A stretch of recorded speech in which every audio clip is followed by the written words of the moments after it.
सभी को नमस्कार। मैं राजकुमार विश्वकर्मा। हमेशा की तरह हमारी कुछ खास चर्चाओं में जहां देख रहा हूं कि आप चुनावी तर्क वितर्क में लगातार जो है तो जो चुनाव लड़ने वाले प्रत्याशी हैं हम उनसे जो है तो बात रख रहे हैं, चर्चाएं कर रहे हैं कि वो जो जिस विधानसभा क्षेत्र से जो भी प्रत्याशी हैं, क्योंकि आज संभवतः देखा जा रहा है कि शहडोल संभाग की एकलौती सीट जो कोतमा विधानसभा होती है वहाँ पर आज 15 प्रत्याशी मैदान में हैं, जिसमें मुख्य रूप से जो है तो 2 से 3 दल जो है तो आज सामने हैं और उसके अलावा बाकी लोग निर्दलीय प्रत्याशी के रूप में जो है तो चुनावी मैदान में उतरे हैं। तो आज केवट समाज के एक जाने माने चेहरा जो है तो सहसराम केवट जी भी जो है तो कहीं ना कहीं पर निर्दलीय चुनाव के रूप में निर्दलीय चुनाव लड़ रहे हैं यहाँ पर। तो आज ये जो स्थितियाँ हैं, आखिर क्यों ऐसा समय आया कि दिन प्रतिदिन जो है तो प्रत्याशियों की संख्या बढ़ती गई, और इससे पूर्व में जो है तो जो यहाँ पर हमारे जनप्रतिनिधि रहे तो जहाँ उन्हें अपना रिपोर्ट कार्ड रखना था, रिपोर्ट कार्ड रखना नहीं चाहे थे, सिर्फ और सिर्फ चुनाव प्रचार प्रसार जो है सब अपने अपने स्तर पर जो है तो कर रहे हैं। लेकिन जब बात आती है मूलभूत सुविधाओं की और यहाँ पर के उन मूल लोगों की जो वर्षों से कहा जाए कि जो पुश्तैनी निवासरत इस क्षेत्र के लोग होते हैं, उनके लिए जो है तो क्या किया गया। आज ये सबसे बड़ी विडंबना है कि हमारे अनूपपुर ज़िले में जो सबसे बड़ी समस्या आई हमारे सामने वो ये थी कि लगातार विधायक जो लोग रहे, चाहे पूर्व में हों वर्तमान में जो रहे, तो कहीं ना कहीं पर जो है इतने वर्षों का जो इतिहास है वो बदला नहीं। सिर्फ चुनाव होते रहे, लोग बदलते रहे, प्रत्याशी परिवर्तन हुआ, लेकिन जो स्थितियां थी आज भी वही का वही है। आज आप देखिए कि इतने वर्ष बीतने के बाद, आज़ादी के 75 वर्ष बीत गए, 76वें वर्ष में हम होते हैं, कितना परिवर्तन आया।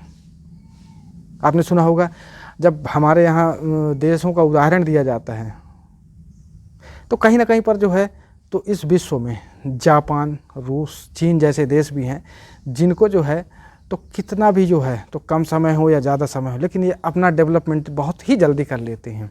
लेकिन हम किस दिशा में जा रहे हैं, हमारा देश किस दिशा में जा रहा है, हमारा प्रदेश किस दिशा में जा रहा है और हमारा क्षेत्र किस दिशा में जा रहा है। क्योंकि यहाँ पर जैसे मैंने कहा ना कि प्रत्याशी परिवर्तन तो हुआ, विधायक परिवर्तन हुआ, लेकिन क्षेत्र की स्थितियाँ आज भी वही हैं। आपको हम बताएं कि अनूपपुर ज़िले के तीनों विधानसभा का जो एक इतिहास है वो अलग ही तरह का है।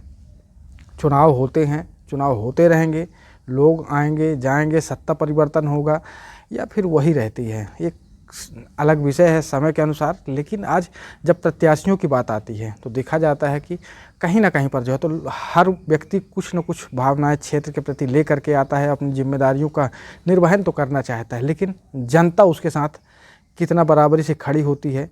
और कहीं ना कहीं पर जो है तो आज चुनाव के जो विषय होते हैं तो जातिगत, व्यक्तिगत और यहाँ पर जो क्षेत्र की जुड़ी हुई समस्याएं हैं। तो चलिए आज हमारी छोटी सी खास चर्चा सहसराम केवट जी से है।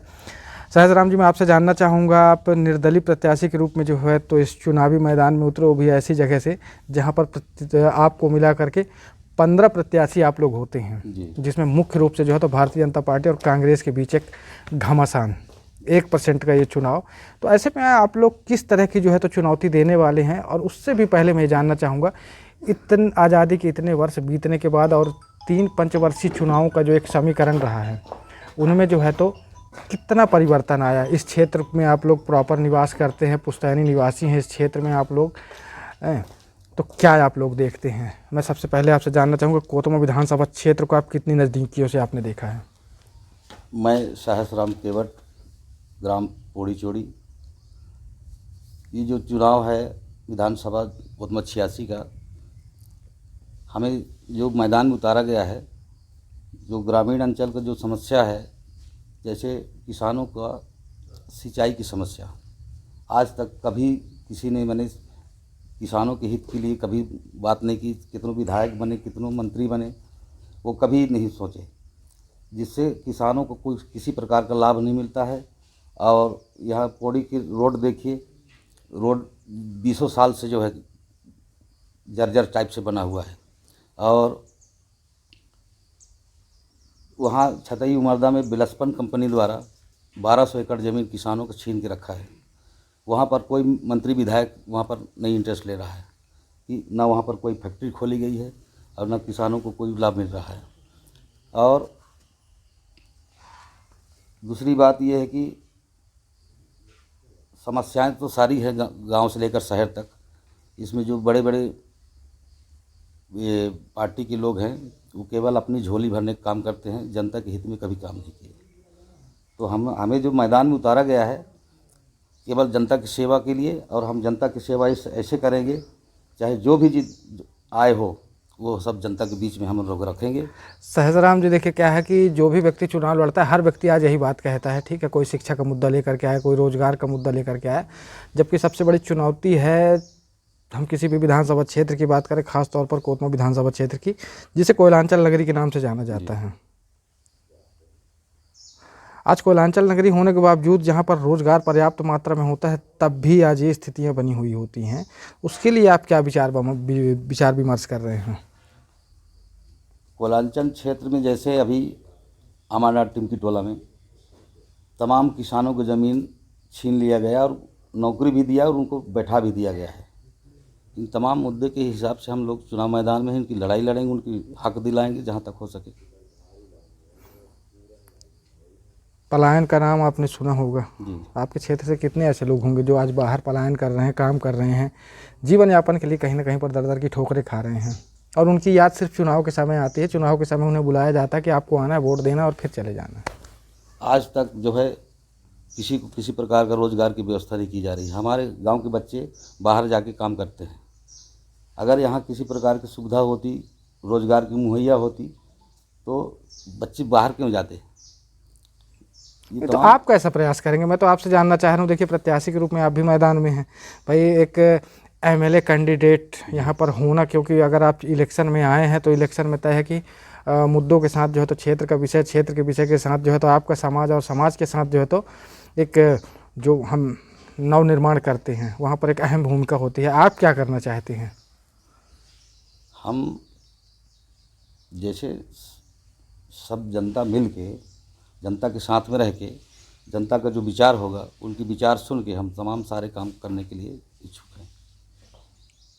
क्योंकि देखिए कहीं ना कहीं पर एक चुनावी मोमेंट में एक सबसे बड़ी समस्या होती है, वो समस्या है कि जब कोई निर्दलीय विधायक जीत करके आता है या किसी पार्टी से जीत करके आया, उसकी सरकार नहीं होती है, उसको बड़ी दिक्कतों का सामना करना पड़ता है।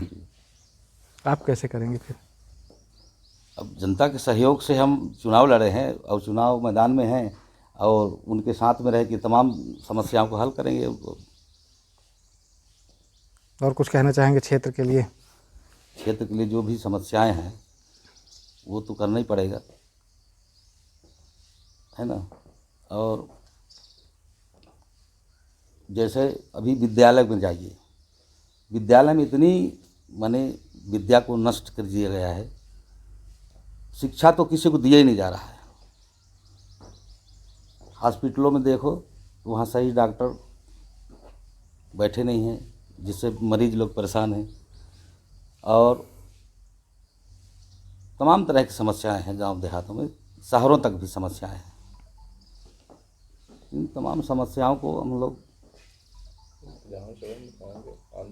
आंदोलनकारी कार्य करके हम लोग जो है आगे बढ़ाएंगे। चलिए ठीक है, बहुत बहुत धन्यवाद सहसराम जी, क्योंकि इस छोटी सी चर्चा में जो है तो सहसराम जी ने जितनी बातें रखनी थी रखी, और जितना हमने बताया कि आज जो शहडोल संभाग की जो इकलौती एकमात्र ऐसी सीट होती है जो कि सामान्य सीट होती है, और तय यहाँ पर जो है तो प्रत्याशियों की लंबी कतार जो है तो आज लगी हुई है। 15 प्रत्याशी मैदान में होते हैं। इसके साथ जो है तो मैं एक छोटी सी अपील करना चाहूँगा कि 17 तारीख को मतदान है, तो अपना एक कीमती वोट देने ज़रूर जाएँ, और आप जिसे भी देना चाहें दें, लेकिन वोट देने ज़रूर जाएं, क्योंकि आपका एक वोट जो है क्षेत्र का भविष्य तय करता है, और आपका यही एक वोट जो है तो प्रदेश में एक सरकार बनाता है। तो चलिए, ऐसी कुछ खास चर्चाओं के साथ अगली कड़ी में हमारी मुलाकात फिर होगी इस चुनावी तर्क वितर्क में, क्योंकि अभी चुनावी माहौल है। तो चलिए चुनावी तर्क वितर्क, उसके बाद जो है तो जो आम जनमानस की जो भी समस्याएँ होंगी वो तो लगातार हम उठा ही रहे हैं, सामने ला रहे हैं। तो अगली कड़ी में हमारी मुलाकात फिर होगी। मैं राजकुमार विश्वकर्मा, धन्यवाद।